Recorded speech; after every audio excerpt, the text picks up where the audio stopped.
ఈరోజు తెలంగాణలో అరాచక శక్తులు రాజ్యం వెళ్తున్నాయి. 6 గ్యారంటీల పేరుతో తెలంగాణ ప్రజలందరి మీద కూడా మత్తుమందు చల్లి వాళ్ళందరి ఓట్లు దండుకొని 7వ గ్యారంటీగా ప్రజాకర్షక పాలన ఇస్తాను అని చెప్పిన రేవంత్ రెడ్డి ఈరోజు ప్రజా వ్యతిరేక పాలన, ప్రజల మీద ప్రతీకార పాలన, తెలంగాణ ప్రజల మీద విద్వేషపూరిత కక్షగట్టి పాలిస్తున్న తీరు మీదనే ఈరోజు మేము మాట్లాడదలుచుకున్నాం. ఈరోజు ముఖ్యంగా తెలంగాణ ఉద్యమంలో అత్యంత కీలకమైన పాత్ర పోషించి కేసీఆర్ గారికి వెన్నుదన్నుగా ఉండి 7 సార్లు ఎమ్మెల్యేగా ఎన్నికై సిద్దిపేట నియోజకవర్గం నుండి తెలంగాణలో నీటిపారుదల శాఖ, అదేవిధంగా మార్కెటింగ్ శాఖ, ఆర్థిక శాఖ, ముఖ్యంగా కోవిడ్-19 మహమ్మారి తెలంగాణ సమాజాన్ని కబలిస్తున్న సమయంలో ఆరోగ్య శాఖను తనదైన శైలిలో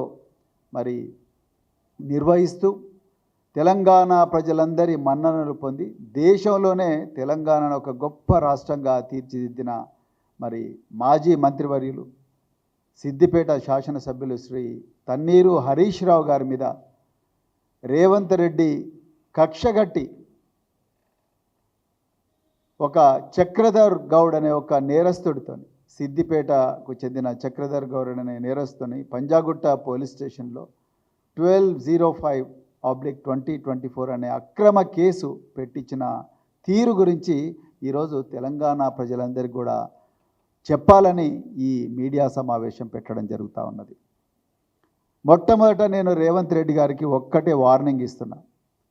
రేవంత్ రెడ్డి, నువ్వు ఎన్ని అక్రమ కేసులు పెట్టినా, ఎన్ని కవ్వింపు చర్యలకు పాల్పడ్డా, నువ్వు ఎంత నీచ స్థాయికి దిగజారినా హరీష్ రావు గారు, కేటీఆర్ గారు, మిగతా అందరూ భారత రాష్ట్ర సమితి నాయకులందరూ కూడా తెలంగాణ ప్రజల పక్షాన్నే ఉంటారు.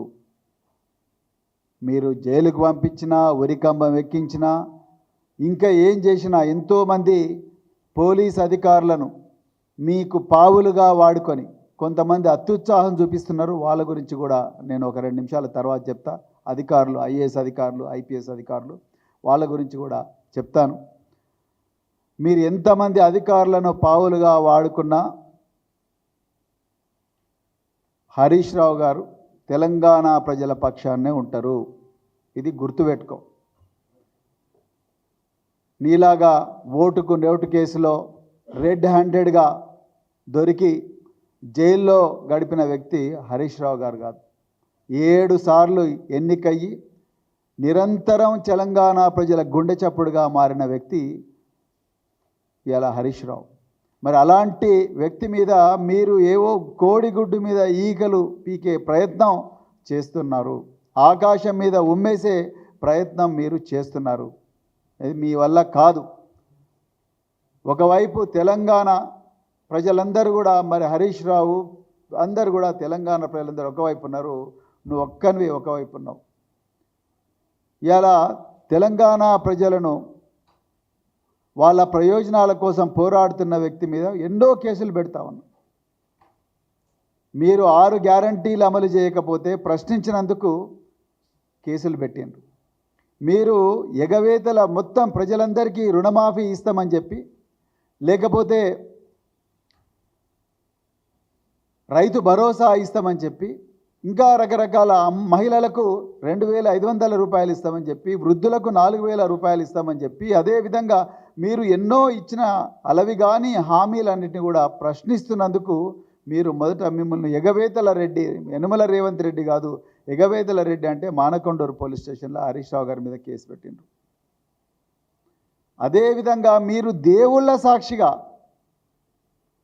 మహబూబ్నగర్ పోయి కురుమూర్తి దేవుడి మీద, వేములవాడ పోయి రాజరాజేశ్వర స్వామి వారి మీద, అదేవిధంగా హన్మకొండల ఇంకో దేవుడి మీద, అదేవిధంగా యాదాద్రి భువనగిరిలో లక్ష్మీ నరసింహస్వామి దేవుడి మీద ఒట్టేస్తే హరీష్ రావు గారు పోయి ఆ దేవుడికి దేవాలయంలో పవిత్రమైన గర్భగుడిలో పూజ చేసి మీకు కనీసం జ్ఞానోదయం అన్నా కలగాలి, దేవుళ్ళ పేరు పెట్టుకుంటూ ఈ పాపాన్ని క్షమించు రేవంత్ రెడ్డిని అన్నందుకు యాదాద్రి పోలీస్ స్టేషన్లో హరీష్ రావు గారి మీద కేసులు పెట్టిండ్రు. ఎన్నో రకరకాల కేసుల్లో హరీష్ రావు గారి పేరును ఇరికించడానికి మీరు ప్రయత్నం చేస్తూ ఉన్నారు. కానీ మీకు ఎక్కడ కూడా ఆధారం దొరకడం లేదు అన్న కుట్రతోని ఆ చక్రధర్ అనే ఒక నేరస్తుని సహారాతోని మీరు పంజాగుట్టలో హరీష్ రావు గారి మీద 12/05/2024 డిసెంబర్లో కేసు పెట్టిండ్రు. ఇదంతా కూడా తెలంగాణ ముఖ్యమంత్రి, తెలంగాణ హోంమంత్రి రేవంత్ రెడ్డి డైరెక్షన్లోనే జరుగుతున్నది.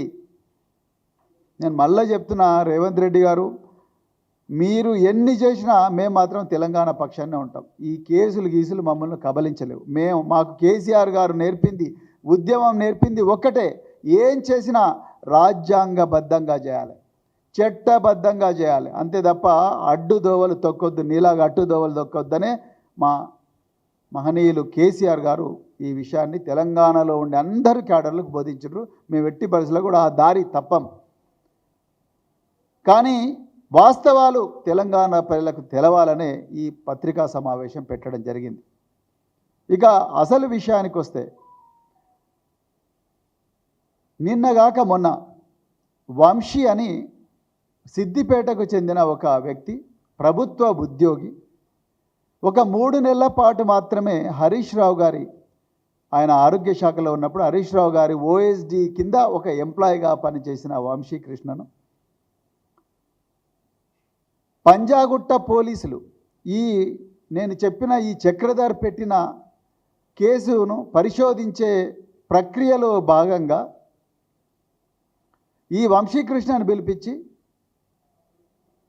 డీసీపీ విజయ్ కుమార్ గారు, ఏసీపీ మోహన్ కుమార్ గారు, వీళ్ళిద్దరు కూడా ఈ వంశీకృష్ణను నువ్వు హరీష్ రావు పేరు చెప్తావా చెప్పవా, లేకపోతే బిడ్డ నిన్ను ఖతం చేస్తాం అని చెప్పి నానా దుర్భాషలు, ఆ దుర్భాషలు అన్నీ కూడా ఇక్కడ ప్రజలందరూ చూస్తున్నారు కాబట్టి ఆ మాటలు మాట్లాడాను.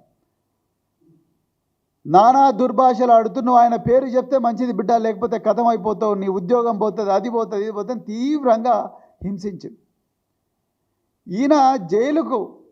ఈయన ఇన్వెస్టిగేషన్లో ప్రతి విట్నెస్కైనా నిందితులకైనా కోర్టు ఆయన పక్కన ఒక అడ్వకేట్ ఉండే అవకాశం ఉంటుంది. కానీ ఆ అడ్వకేట్ ఉండే అవకాశం కూడా ఇవ్వలేదు, ఆ లాయర్ ఉండే అవకాశం కూడా ఇవ్వలేదు. చివరికి ఈయన జైలుకు పోయి ఆ జైల్లో మరి నాకు అడ్వకేట్ అవకాశం ఎక్కడని ఇవ్వండి, నాకు ఏం తెలియదు, నాకు తెలియని విషయాలు నన్ను ఒప్పుకోమంటా ఉన్నారు. మాటికి హరీష్ రావు గారి పేరు, మచ్చా వేణుగోపాల్ రెడ్డి మాజీ vice chairman market committee Siddipet పేరు చెప్పి వేధిస్తూ ఉన్నారు అని చెప్పి ఆయన మెజిస్ట్రేట్మెంట్ ధర ఇచ్చేదాకా ఈ బయటి ప్రపంచానికి వీళ్ళు పెడుతున్న చిత్రహింసలు తెలవవు. నేను విజయ్ కుమార్ గారు, నేను కూడా ఐపీఎస్ ఆఫీసర్గానే పనిచేసిన. విజయ్ కుమార్ గారు మీరు కూడా ఐపీఎస్ ఆఫీసరే. మరి హైదరాబాద్ నగర పోలీస్ కమిషనర్ సిబి ఆనంద్ గారు కూడా ఒక ఐపీఎస్ ఆఫీసరే. డీజీపీ డాక్టర్ జితేందర్ గారు కూడా ఒక ఐపీఎస్ ఆఫీసరే. మరి ఒక ఐపీఎస్ ఆఫీసర్లు ఒక వ్యక్తి చేయని నేరాన్ని మళ్ళీ ఒప్పుకోమని 3-4 సార్లు చిత్రహింసలు పెట్టాల్సిన అవసరం ఏమున్నది? అంటే రేవంత్ రెడ్డి ఇన్ని అక్రమమైన ఆదేశాలు ఇస్తుంటే మేము చెయ్యలేము, ఇది మా వల్ల కాదు అని మీ పదవులు వదిలేసి మేము వేరే పోస్టింగ్లో పోతాం, మేము ఈ అక్రమమైన పని చేయమని ఎందుకు చెప్పలేకపోతున్నారు మీరు? ఇదేనా మీరు రాజ్యాంగంలో నేర్చుకున్నది? ఇదేనా మీరు చట్టపరంగా నేర్చుకున్నది? ఒక నేర చరిత్ర ఉన్న వ్యక్తి చక్రధర్ గౌడ్ గురించి కూడా 2 నిమిషాలు చెప్పాలి ఇక్కడ. ఒకవైపు హరీష్ రావు గారు తెలంగాణ ఉద్యమంలో కీలక పాత్ర పోషించి రాత్రింబవళ్ళు ఒక ఉద్యమకారుడిగా పనిచేసి అదేవిధంగా 7 సార్లు భారీ మెజారిటీతో ఎమ్మెల్యేగా ఎన్నికై 2018లో అయితే 1,20,000 ఓట్ల మెజారిటీతోని ఎన్నికై అక్కడి నుండి మరి 4 సార్లు మంత్రిగా పనిచేసి ఎన్నో గొప్ప ప్రపంచంలో ప్రసిద్ధిగాంచిన కాళేశ్వరం లాంటి ప్రాజెక్టును దగ్గరుండి పూర్తి చేయించిన వ్యక్తి ఒకవైపు. మరోవైపు మరి చక్రధర్ మీద ఆయన ఎలక్షన్లో ఇచ్చిన అఫిడవిట్లలోనే మనం చూస్తే తెలుస్తుంది. 2006లోనే చక్రధర్ గౌడ్ మీద దొంగ నోట్ల కేసు ఉన్నది. 2006లో ఇంకొక దొంగతనం కేసు చక్రధర్ మీద ఉన్నది. 2014లో సైబర్ క్రైమ్ మోసాలు కేసు ఉన్నది. అదేవిధంగా 2019లో మహిళలపై దాడి కేసు ఉన్నది. 2020లో నిర్లక్ష్యపూరిత డ్రైవింగ్, అదేవిధంగా 2022లో సైబర్ క్రైమ్ మోసాలు, ఫోర్జరీ కేసు. ఎంత ఘోరం అయ్యా అంటే ఒక స్నేహితుడి భార్య మీద అత్యాచారం చేసిన కేసు. ఆ కేసులో సాక్షాత్తు మెజిస్ట్రేట్ ముందర 164లో వీడియో రికార్డింగ్ చేసింది. మెజిస్ట్రేట్ ముందర వీడియో రికార్డింగ్లో ఆ బాధిత మహిళ స్టేట్మెంట్ అంతా కూడా రికార్డింగ్ చేసిండ్రు. అదేవిధంగా 40,000 మందిని మోసం చేసిన కేసు. అదేవిధంగా కుటుంబంలో ఎంతోమంది ఇంకా రకరకాల విషయాలు ఉన్నాయి. కొన్ని ప్రైవేట్ విషయాలు చెప్పే కుసంస్కారం బీఆర్ఎస్ పార్టీ కాదు. కానీ ఇతన్ని మొత్తం కూడా నేర చరిత్ర అంటే ఒక అత్యాచారం కేసులో, దొంగ నోట్ల కేసులో, అదేవిధంగా మరి ఎంతో 40,000 మంది నిరుద్యోగులను మరి ఫ్రాడ్ చేసిన కేసులో నిందితుడైన ఒక వ్యక్తి. ఇదేదో మేము సృష్టించిన కవిత్వం కాదు. ఇదంతా కూడా ఈ చక్రధర్ తన ఎలక్షన్ అఫిడవిట్లో ప్రకటించిన డేటానే మేము ఇవాళ ప్రజల ముందర ఉంచుతున్నాం. మరి అలాంటి చక్రధర్ ముందు హైకోర్టులో రిట్ వేస్తాడు, నాకు అన్యాయం జరిగింది అని చెప్పి. మళ్ళీ ఇదే రేవంత్ రెడ్డి చక్రధర్ను పిలిపించి, నువ్వు హైకోర్టులో వద్దు, నేను చెప్తున్నా, నువ్వు పోయి డీజీపీని కలువు అంటాడు.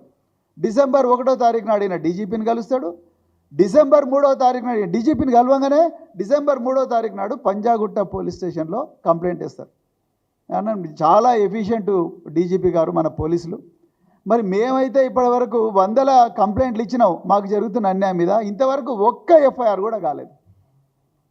నేను గత నెల కేటీఆర్ గారి మీద ఘోరంగా మరి రేవంత్ రెడ్డి ఫార్ములా ఈ కేసులో నిజమైన నిందితుడు రేవంత్ రెడ్డి అని చెప్పి నేను కూడా ఒక కంప్లైంట్ ఇచ్చిన, అది క్లోజ్ చేసిందని చెప్పిండు. అట్లా మేము ఇచ్చిన ప్రతి కంప్లైంట్ కూడా ఆధారాలతో ఇచ్చిన కంప్లైంట్ కూడా మొత్తం క్లోజ్ చేసిండు, ఒక్కటి కూడా ఎఫ్ఐఆర్ కాలే. కానీ ఈ చక్రధర్ ఇచ్చిన మొత్తం అసత్యాల కంప్లైంట్, ఆయన కంప్లైంట్ చూస్తేనే అర్థమైపోతుంది, మొత్తం కూడా ఊహాగానాలు. ఒక్కరోజు కూడా హరీష్ రావు చక్రధర్ ఎప్పుడు కూడా భౌతికంగా కలుసుకోలేదు, ఎప్పుడు కూడా వీళ్ళిద్దరూ ఎలక్ట్రానికల్గా కూడా మాట్లాడుకోలేదు. ఒక వాట్సాప్లో కానీ, లేకపోతే ఒక SMS ద్వారా కానీ, లేకపోతే ఒక వీడియో కాల్ ద్వారా కానీ, లేకపోతే ఒక వాయిస్ కాల్ ద్వారా కానీ, లేకపోతే ఒక ఫేస్బుక్ చాట్ ద్వారా కానీ, లేకపోతే ఇంకే విధంగా కూడా వీళ్ళిద్దరికి కూడా ఎక్కడ కూడా సంబంధం లేదు. కానీ ఈయన ఊహించిండు, నాకు అది చేస్తారు ఇది చేస్తారని చెప్పి రకరకాల ఊహాగానాల అభూత కల్పనలు అన్నింటి కూడా కంప్లైంట్గా మార్చి రేవంత్ రెడ్డి ప్రోద్బలంతో కమిషనర్ ఆఫ్ పోలీస్ ఎండార్స్మెంట్ లేకుండానే పంజాగుట్ట పోలీస్ స్టేషన్లో కంప్లైంట్ ఇచ్చిండ్రు. 2 నిమిషాల్లో ఎఫ్ఐఆర్ అయిపోయింది. ఇంకా ఎఫ్ఐఆర్ కాగానే సంవత్సరం నుంచి ఇక చేస్తూనే ఉన్నారు, మొత్తం చేస్తూనే ఉన్నారు. ఎక్కడ కూడా ఏం దొరుకుతలేదు వీళ్ళకి. దానితో పాటు ఈ ఏమాత్రం సంబంధం లేని ప్రభుత్వ ఎంప్లాయీ ఈ వంశీకృష్ణను తీసుకొచ్చి ఇప్పుడు హరీష్ రావు పేరు చెప్పమని అంటున్నారు.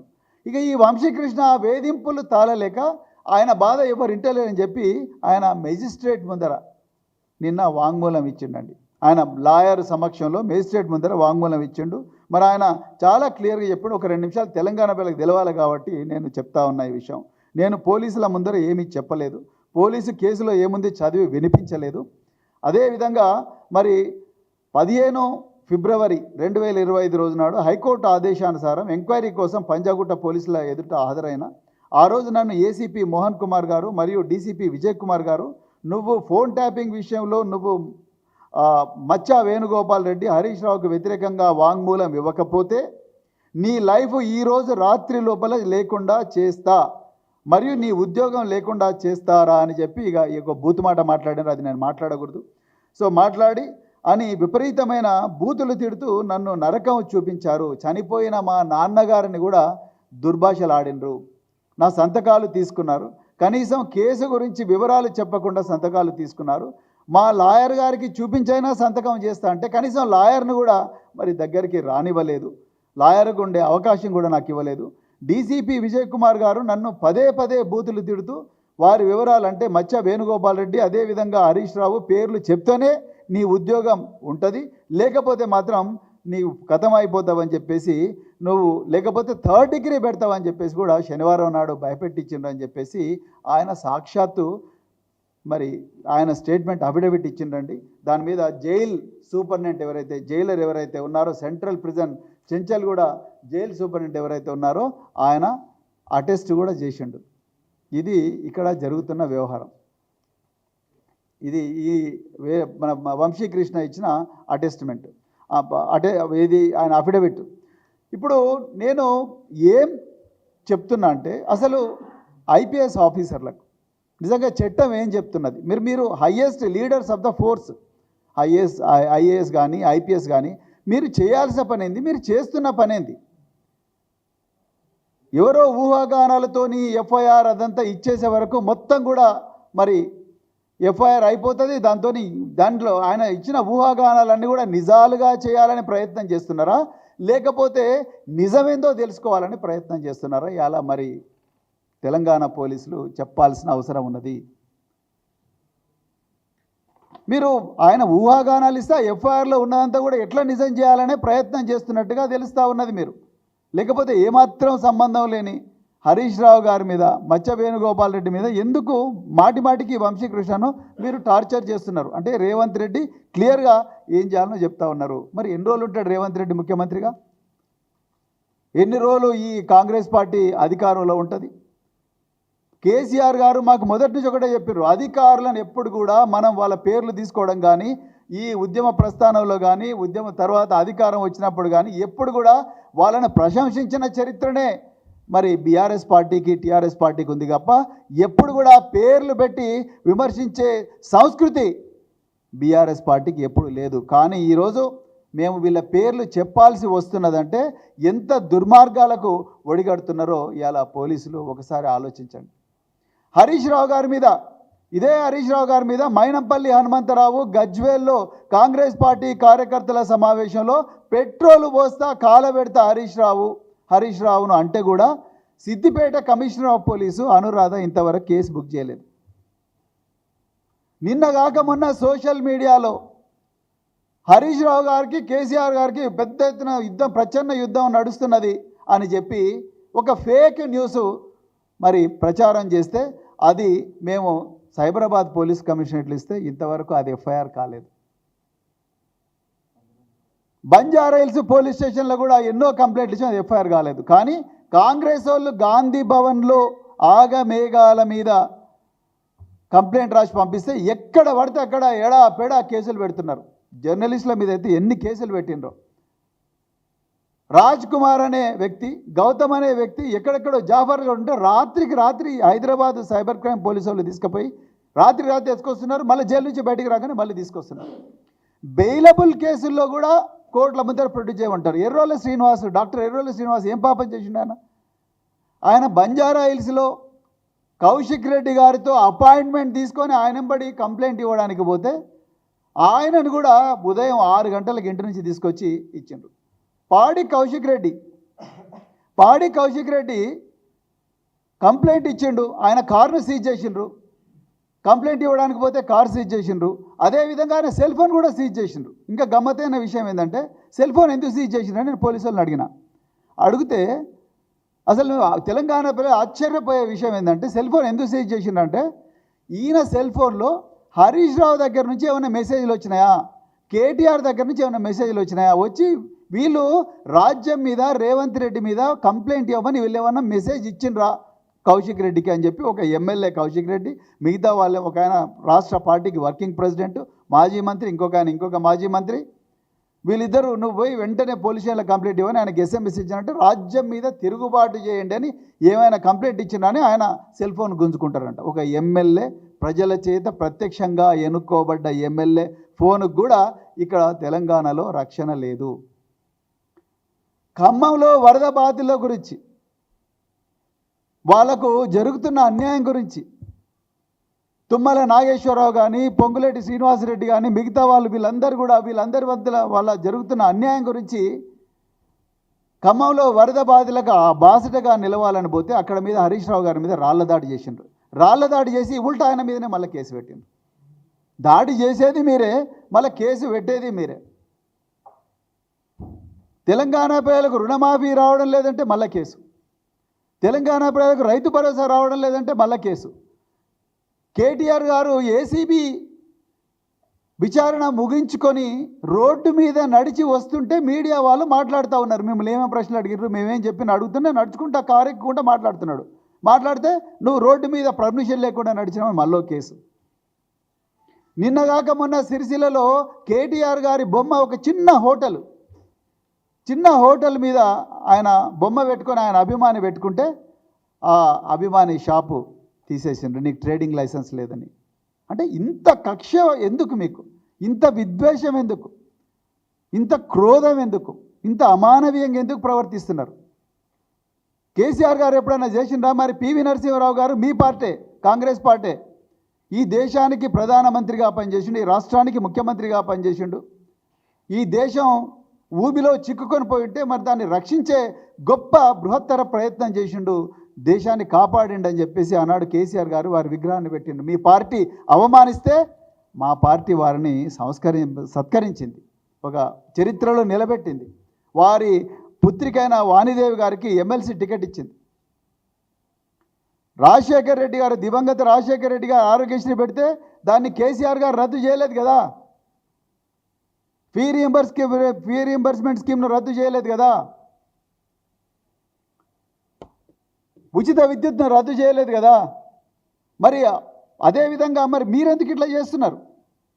మీరు ఎందుకు ఇంత కసితో పనిచేస్తూ ఉన్నారు? ఎందుకు ఇట్లా అక్రమంగా కేసులు పెడతా ఉన్నారు? దీని గురించి తెలంగాణ ప్రజలందరూ కూడా ఆలోచించాల్సిన అవసరం ఉన్నది. ఇప్పటి వరకు బీఆర్ఎస్ పార్టీ ఇచ్చిన ఏ ఫిర్యాదును కూడా ఎఫ్ఐఆర్గా మరి మార్చలేదు. ఇలా మేము డీజీపీ గారిని కూడా కలవబోతున్నాం. ఈ అధికారులు ఎవరైతే ఉన్నారో, ఈ విజయ్ కుమార్ గారు, అదేవిధంగా మరి ఏసీపీ మోహన్ కుమార్ గారు, ఇంకెవరైతే పోలీస్ అధికారులు ఉన్నారో, మరి నేను అందరికీ చెప్తున్నా, మేము ఏ అధికారికి కూడా మళ్ళీ చెప్తున్నామో, మాకు కేసీఆర్ గారు ఒక్కటి చెప్పినారు, ఏ ప్రభుత్వం ఏ పార్టీ అధికారంలో ఉన్నా మనం అదే అధికారులతోనే పని చేయించుకోవాల్సి ఉంటుంది. దాంట్లో మంచోళ్ళు ఉంటారు, చెడ్డోళ్ళు ఉంటారు, కానీ అందరినీ కలుపుకొని పోవాల్సి ఉంటుంది అని చెప్పే కేసీఆర్ గారు మాకు చెప్పిండ్రు. కానీ కాంగ్రెస్ పార్టీ మాత్రం కొంతమంది అధికారులను విచ్చలవిడిగా ప్రవర్తించే విధంగా మరి తయారు చేస్తూ ఉన్నారు. సిరిసిల్లలో కలెక్టర్ గారు చాలా లూజ్ కామెంట్స్ చేశారు. అదేవిధంగా వికారాబాద్లో మరి రాజ్యాంగేతర శక్తి అయిన తిరుపతి రెడ్డి గారికి రెడ్ కార్పెట్ వెల్కమ్ మరి ప్రతిరోజు కూడా ఎవరు మరి వికారాబాద్ కలెక్టర్ గారు చేస్తూ ఉన్నారు. కొంతమంది అధికారులు మరి కేసీఆర్ గారి మీద డైరెక్ట్గా కూడా స్టేట్మెంట్లు ఇచ్చే స్థాయికి కూడా పోయింది. నేను ఇవాళ పోలీస్ అధికారులకు అదేవిధంగా మిగతా డిపార్ట్మెంట్లో ఉన్న అధికారులందరికీ కూడా మళ్ళొక్కసారి చెప్తున్నా, దయచేసి రాజ్యాంగబద్ధంగా పనిచేయండి, చట్టబద్ధంగా పనిచేయండి. రేవంత్ రెడ్డి ఇచ్చే అక్రమ ఆదేశాలను బేఖాతరుగా తిరస్కరించండి. మీకేం కాదు, ప్రజలు కాపాడుకుంటారు, చట్టమే కాపాడుకుంటుంది, రాజ్యాంగమే కాపాడుకుంటుంది. అంతే తప్ప ఈ వంశీకృష్ణన్ కదా మీరు ఒంటరిగా కూర్చోబెట్టి బిడ్డాను హరీష్ రావు పేరు చెప్తావా లేకపోతే చస్తావా అని చెప్పి బెదిరిస్తే మాత్రం తప్పకుండా ఇబ్బందులు ఎదురవుతాయి. ముందనే చెప్తున్నా, చట్టం చాలా గొప్పది, న్యాయ వ్యవస్థకు చేతులు జోడించి నేను ధన్యవాదాలు తెలుపుతా ఉన్నా. హరీష్ రావు గారు మరి వెంటనే వారు క్వాష్ పిటిషన్ వేసిండ్రు. ఏది 3వ తారీఖు నాడు ఎఫ్ఐఆర్ కాగానే 4వ తారీఖు నాడు 5వ తారీఖు నాడు క్వాష్ పిటిషన్ వేస్తే ఏసీపీ పంజాగుట్ట ఆయన ఇచ్చిన కౌంటర్ అఫిడవిట్ చూస్తే మాత్రం మాకైతే ఫ్యూజులు ఎగిరిపోయినాయి. ఆయన కౌంటర్ అఫిడవిట్లో ఈ చక్రధర్ అనే వ్యక్తి అత్యంత గొప్ప వ్యక్తి, స్వాతంత్ర సమరయోధుడు, ఆయన కన్నా గొప్ప వ్యక్తి ఎవరు లేరు ఈ ప్రపంచంలో అన్నట్టుగా ఇచ్చిండు. ఆయన నేర చరిత్ర గురించి ఒక్క సెంటెన్స్ కూడా రాయలేదు. ఒక వ్యక్తి కంప్లైంట్ ఇచ్చినప్పుడు ఆయన యాంటీసిడెంట్స్ అయితే వెరిఫై చేస్తాం కనీసం. మరి ఏసీపీ పంజాగుట్ట ఆయన యాంటీసిడెంట్స్ కూడా వెరిఫై చేయలేదు. ఆయన ఎన్ని కేసులు ఉన్నాయి? కిడ్నాప్ ఫర్ ర్యాన్సమ్, అదేవిధంగా జాబ్ ఫ్రాడ్, అదేవిధంగా SC/ST prevention of atrocities case, ఇవన్నీ ఉన్నప్పుడు ఆయనకి ఏమీ లేదని చెప్పిండు. సాక్షాత్తు మేజిస్ట్రేట్ ముందర 164 CRPCకి స్టేట్మెంట్ రికార్డ్ చేస్తే ఆ స్టేట్మెంట్ కూడా తప్పని మోహన్ కుమార్ అంటున్నాడు. అంటే మేజిస్ట్రేట్ గొప్పనా మరి ఏసీపీ మోహన్ కుమార్ గొప్పనా? నాకైతే అర్థం కాలేదు. అదే కాకుండా ఈ కేసులో హరీష్ రావు గారు క్వాష్ పిటిషన్ వేస్తే ఢిల్లీ నుంచి కోట్ల రూపాయలు పెట్టి సుప్రీంకోర్టు అడ్వకేట్లను తీసుకొచ్చి ఈ కేసు నిలబడాలంటున్నారు. కానీ ఈ దేశంలో న్యాయ వ్యవస్థ ఇప్పటికి కూడా సజీవంగా ఉన్నది కాబట్టే, న్యాయ వ్యవస్థలో ఇప్పటికి కూడా విలువలు ఉన్నాయి కాబట్టే ఇలా న్యాయ వ్యవస్థలో మరి తెలంగాణ ప్రజలకు ఊరట దొరుకుతూ ఉన్నది. అది హైడ్రా విషయంలో కానీ ఇక రకరకాల విషయాలు కానీ ఈ తెలంగాణ ప్రజల పక్షాన నిలబడి పోరాటం చేస్తున్న హరీష్ రావు గారు కానీ కేటీఆర్ గారు కానీ ఇంకెంతోమంది నాయకులు మరి వీళ్ళందరూ కూడా బీఆర్ఎస్ లీగల్ సెల్ ఆధ్వర్యంలో చేస్తున్న పోరాటంలో న్యాయ వ్యవస్థ కొంత కాపాడుతూ ఉన్నది, ఊరటిస్తూ ఉన్నది. కానీ పోలీస్ అధికారులు మాటి మాటికి మీరు తప్పులు చేస్తున్నారు. దయచేసి గుర్తుపెట్టుకోండి, మీరు మాటి మాటికి తప్పులు చేస్తూ ఉన్నారు. రేవంత్ రెడ్డి కాంగ్రెస్ పార్టీ ఇచ్చే అక్రమ ఆదేశాలను మీరు ఆలోచించకుండా పాటిస్తూ ఉన్నారు. వాళ్ళ దౌర్జన్యాల్లో మీరు భాగస్వాములు అవుతూ ఉన్నారు. ఇది చరిత్ర గుర్తుపెట్టుకుంటుంది. అన్ని శాఖల అధికారులకు కూడా మేము ఇదే చెప్తున్నాం. దయచేసి ఇది మర్చిపోకండి. చరిత్ర తెలంగాణ ఇవన్నీ గుర్తుపెట్టుకుంటారు. రాబోయే రాజ్యంలో తప్పకుండా రాబోయే పాలనలో ఈ అక్రమాలు ఈ దౌర్జన్యాలు చేసిన అధికారుల మీద తప్పకుండా చట్టపరంగా చర్యలు అయితే డెఫినెట్గా ఉంటాయి. అందుకొరకు నా రిక్వెస్ట్ ఏంటంటే ఆఫీసర్లకు మీరు దయచేసి అక్రమ ఆదేశాలను పాటించకండి. తెలంగాణ ప్రజలందరూ కూడా ఈ అక్రమ కేసుల గురించి ఆలోచించాలి. ఈరోజు హరీష్ రావు గారి మీద కేసులు పెట్టిండ్రు, నిన్న కేటీఆర్ గారి మీద కేసులు పెట్టిండ్రు, రేపు నీ మీద పెడతారు, రేపు నా మీద పెడతారు. అందుకొరకే ఈ అక్రమ కేసులకు వ్యతిరేకంగా పోరాడాల్సిందిగా మరి తెలంగాణ ప్రజలను కూడా మరి కోరుకుంటూ మరి అవకాశం ఇచ్చిన మీడియా మిత్రులందరికీ కూడా హృదయపూర్వక ధన్యవాదాలు చెప్తూ ముగిస్తున్నాను. జై తెలంగాణ. ఇప్పుడు డీజీపీ గారికి కూడా మరి కంప్లైంట్ ఇవ్వడానికి వెళ్తున్నాము. సో తప్పకుండా అధికారుల మీద యాక్షన్ తీసుకోవాలి. అదేవిధంగా ఇదే కంప్లైంట్ ఇవ్వాలని వెళ్తున్నాం డీజీపీ గారికి కూడా. అధికారుల మీద శాఖాపరంగా అదేవిధంగా చట్టపరంగా యాక్షన్ తీసుకోవాలి. అదేవిధంగా హరీష్ రావు గారి ప్రాణాలకు మరి కాంగ్రెస్ ప్రభుత్వం నుంచి ప్రమాదం ఉన్నది. అదేవిధంగా ఈ కేసులో మిగతా అమాయకులైన వ్యక్తులు ఎవరైతే ఉన్నారో వాళ్ళకు కూడా పోలీసుల నుంచి మరి వాళ్ళ ప్రాణాలకు కూడా ప్రమాదం ఉన్నది. వాళ్ళందరికీ కూడా రక్షణ కల్పించాలి. తెలంగాణ ప్రజలకు ఈ కాంగ్రెస్ దుష్టపాలన నుంచి రక్షణ కల్పించాలని చెప్పేసి మేము ఈరోజు మరి గౌరవ డీజీపీ గారిని కలవడానికి వెళ్తున్నాం. సో ఈ విషయం కూడా మీ అందరికీ చెప్పాలని అనుకుంటున్నాం. మరొకసారి జై Telangana. Please subscribe to the channel and download the Politicos app from the links in the description.